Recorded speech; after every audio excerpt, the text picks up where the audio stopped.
ইকামুস সালাতি ওয়া ইতাউজ যাকাত ওয়াল হাজ্জু সাওম রমাদান, মুবতাদা খবর হিসেবে। আচ্ছা, ঠিক আছে। তো হাদিসটি বর্ণিত হয়েছে ইবনে ওমর, মানে আব্দুল্লাহ ইবনে ওমর, হযরত ওমর রাদিয়াল্লাহু তাআলা আনহুর সাহেবজাদা আব্দুল্লাহ ইবনে ওমর রাদিয়াল্লাহু তাআলা আনহু থেকে হাদিসটি বর্ণিত হয়েছে। হাদিসটি শুরু করার পূর্বে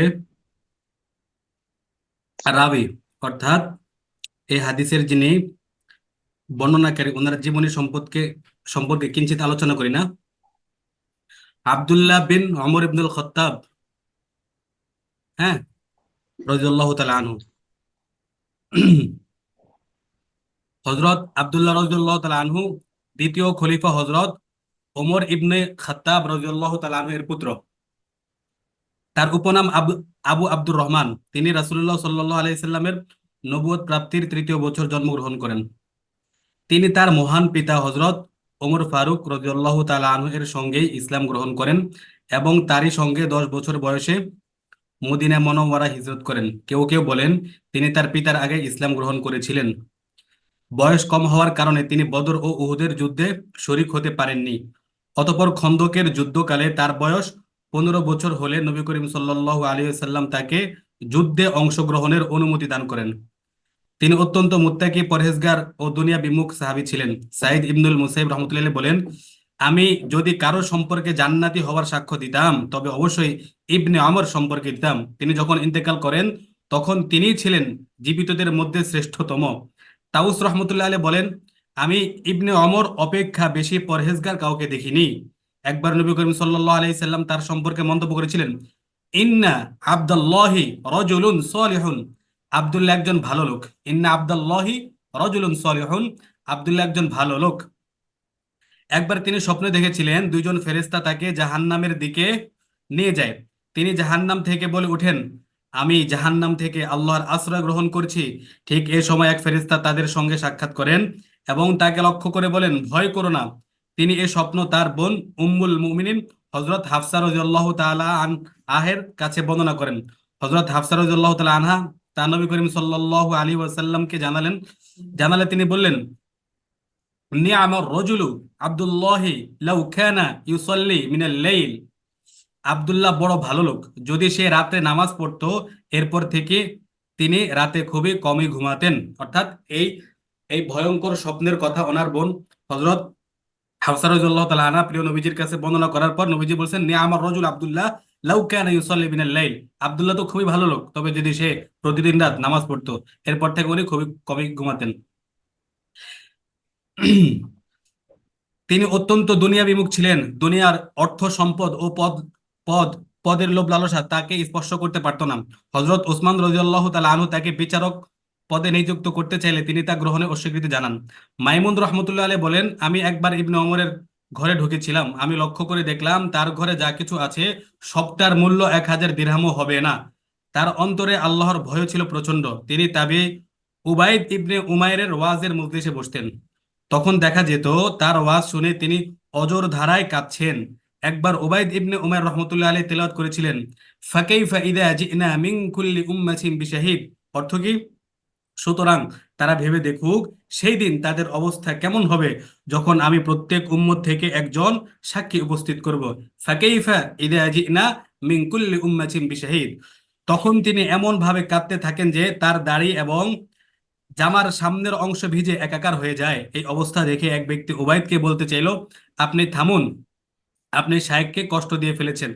আচ্ছা, তিনি নিজে কোরআন তেলাওয়াত করে যখন পাঠ করতেন, আলাম ইয়ানি লিল্লাযীনা আমানু আন তাখশা কুলুবুহুম লিযিকরিল্লাহি ওয়া মা নাযালা মিনাল হক। অর্থ, যারা ঈমান এনেছে তাদের জন্য কি এখনো সে সময় আসেনি যে আল্লাহর স্মরণে এবং যে সত্য অবতীর্ণ হয়েছে তাতে তাদের অন্তর বিগলিত হবে। আচ্ছা, তখন তিনি কান্না করতেন। তিনি অতি বড় দানশীল ছিলেন। নিজ মালিকানাধীন কোনো সম্পদ পছন্দ হয়ে গেলে তা আল্লাহর পথে দান করে দিতেন। সর্বমোট 1000 গোলাম আজাদ করেছেন। সাধারণত ইয়াতিম ছাড়া একাকী খানা খেতেন না। একই মজলিসে 30,000 দিরহামও দান করেছেন। সুবহানাল্লাহ বলে এটা জানা যায়। একবার 40,000 দেরহামে এক গোলাম কিনেছিলেন, পরে তাকে আজাদ করে দেন। গোলাম তখন বলে ওঠে, আপনি আমাকে আজাদ করেছেন, এখন কি এখন কি খেয়ে বাঁচবো? তখন তাকে 40,000 দিরহাম অনুদান দেন। সুবহানাল্লাহ। তার এই জাতীয় বহু ঘটনা বর্ণিত আছে। তিনি অত্যন্ত সংযত বাক ছিলেন, মানে কথা কম বলতেন, কখনো অশ্লীল ও রূঢ় শব্দ ব্যবহার করতেন না। একবার কোনো কারণে গোলামকে লানত করতে ইচ্ছে হলো, তিনি বললেন আল্লাহুম্মা আলাই। আলাইন শব্দটি পূর্ণ করলেন না, হ্যাঁ, মানে রাগটা এত মাত্রায় ছিল, তিনি একটা গোলামকে লানত দিবেন, তখন আরবি শব্দ আল্লাহুম্মা আলাইন পুরাটা না বলে শুধু বলছেন কি আল্লাহুম্মা আলাই, অর্থাৎ কি পরিপূর্ণ বাক্যটা এখনো বলেননি, থেমে গেছেন, নিজেকে সংযত রেখেছেন। তারপর তিনি বললেন, এটা এমনই এক শব্দ যা বলতে আমি পছন্দ করি না।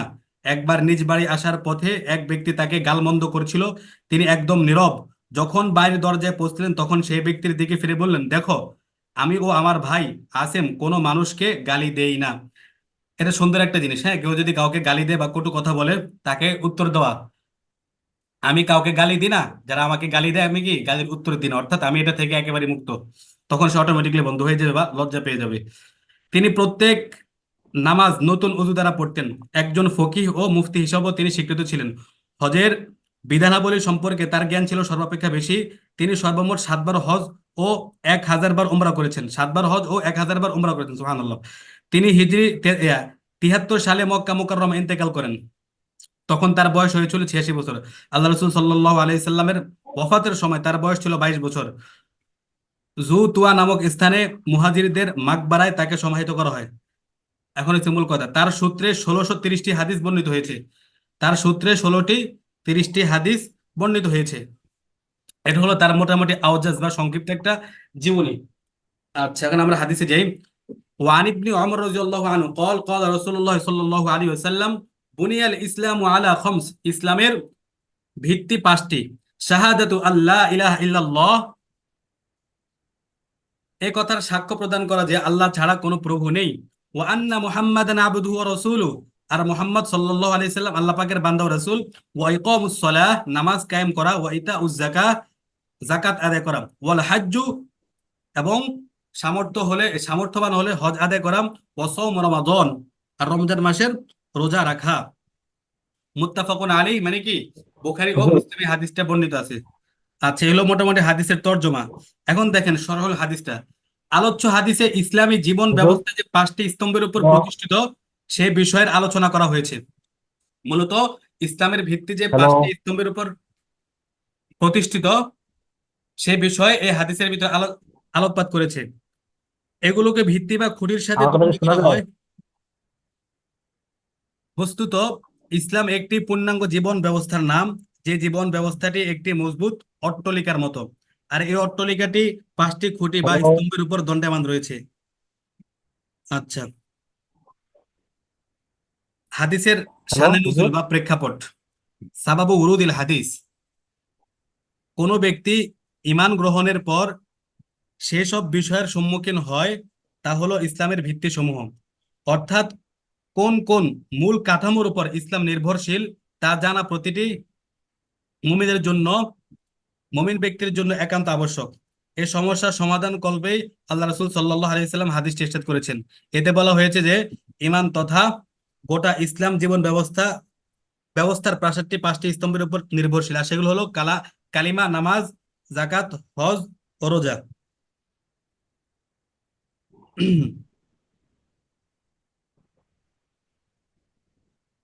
হালিল ইসলামু মুনহাসিরুন ফিল আরকানিল খামসিল মাযকুরা, ইসলাম কি শুধু এই 5টা ভিত্তির উপরেই সীমাবদ্ধ? ইসলাম একটি, এটা একটা প্রশ্ন, উত্তর হলো ইসলাম হলো একটি পূর্ণাঙ্গ জীবন ব্যবস্থা। আল্লাহ তাআলার পরিপূর্ণ আনুগত্যের নামই হলো ইসলাম।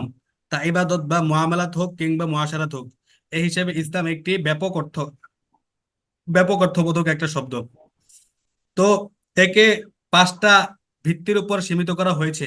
এর কারণ হলো, কোনো ব্যক্তি যদি আল্লাহ তাআলার আনুগত্যের বহিঃপ্রকাশ হয়তো মৌখিকভাবে করবে, আর তারই প্রতীক হলো তাওহীদ ও রিসালাতের সাক্ষ্য প্রদান, ইকরার বিল লিসান। আচ্ছা, এটা হলো 1 নম্বর।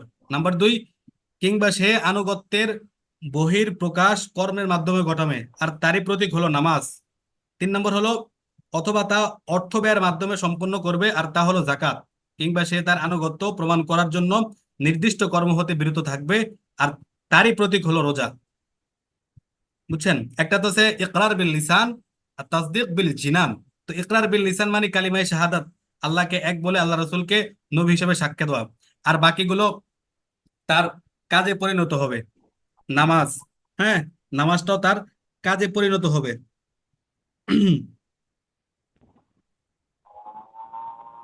এরকম রোজাটাও কি একটা তার আনুগত্যের একটা বহিঃপ্রকাশ অর্থের মাধ্যমে। আর রোজাটা হলো তার সংযত থাকা আল্লাহ পাকের নিষিদ্ধ বিষয় থেকে, নির্দিষ্ট মাসে নির্দিষ্ট দিনে আল্লাহ পাকের নিষিদ্ধ বিষয়গুলি থেকে সংযত থাকা, এর প্রতীক হলো রোজা।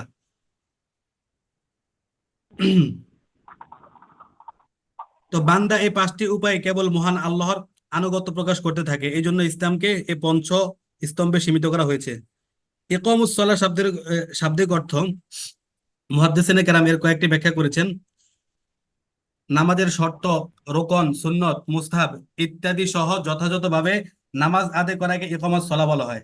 আচ্ছা, আরেকটা বলেন, ইকামাতুস সলা অর্থ নিয়মিত নামাজ আদায় করাকে বোঝানো হয়েছে। 3 নম্বরে বলেন, অথবা একনিষ্ঠভাবে নামাজ আদায়ের জন্য এমন ভাবে প্রস্তুতি গ্রহণ করা যাতে ছুটে না যায়। 4 নম্বরে ইকামাতুস সলা দ্বারা উদ্দেশ্য জামাতের সাথে নামাজ পড়া। তো আইকাবু তারিকিস সলাহ, নামাজ ত্যাগকারী শাস্তি। হাম্বলি মাযহাবের ফতোয়া মতে ইচ্ছাকৃতভাবে নামাজ ত্যাগকারীকে 3 দিন পর্যন্ত সুযোগ দিয়ে তাকে বোঝাতে হবে। এতে যদি সে নামাজের প্রতি যত্নবান না হয় তাহলে তাকে কাফির হিসাবে হত্যা করা হবে। এটা কিছু সংখ্যক মালিকীদের অভিমত। আচ্ছা, হাম্বলি এবং মালিকীদের এটা অভিমত।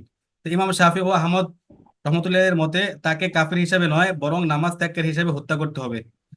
ইমাম আবু হানিফা রহমতুল্লাহের মতে তাকে এমন ভাবে প্রহার করবে যাতে তার শরীর হতে রক্ত প্রবাহিত হয়। না, কি কঠিন কথা! আমাদের মাযহাবটাই দেখি, অন্যগুলো না দেখি। ইচ্ছাকৃত নামাজ ত্যাগকারীকে 3 দিন পর্যন্ত সুযোগ দেওয়া হবে না ওনাদের মতে। আর আমাদের মতে হলো তাকে এমন ভাবে প্রহার করবে শরীর হতে যাতে তার শরীর হতে রক্ত প্রবাহিত হয়, যদি সে ইচ্ছাকৃত নামাজটা ত্যাগ করে। আচ্ছা, তালিম, শেষ কথা হলো তালিমুল হাদিসি ওয়া তানফিযুল ইস্তিখদামি। হাদিসটির শিক্ষা বাস্তব বাস্তব প্রয়োগ হলো একজন মুসলমান হিসেবে ইসলামের এই 5টি ভিত্তিকে একাগ্র চিত্তে মেনে নিতে হবে এবং ইসলামের অন্যান্য সকল হুকুম আহকামও মেনে চলতে হবে। এই 5টি ভিত্তিকে যথেষ্ট মনে করা যাবে না, বরং অন্যান্য সকল বিধি বিধানও অম্লান বদনে মেনে নিতে হবে। শুধু এই 5টির ভিতরে সীমাবদ্ধ রাখলে হবে না, অন্যান্য জিনিসগুলোকেই অম্লান বদলে মেনে নিতে হবে।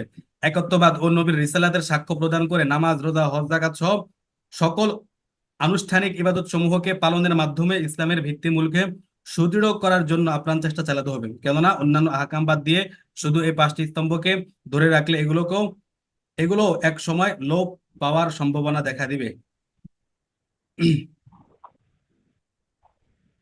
আচ্ছা, তো এগুলো হলো মূল, এক কথায় সমস্ত ভালো কাজ হলো ইসলামের অন্তর্ভুক্ত।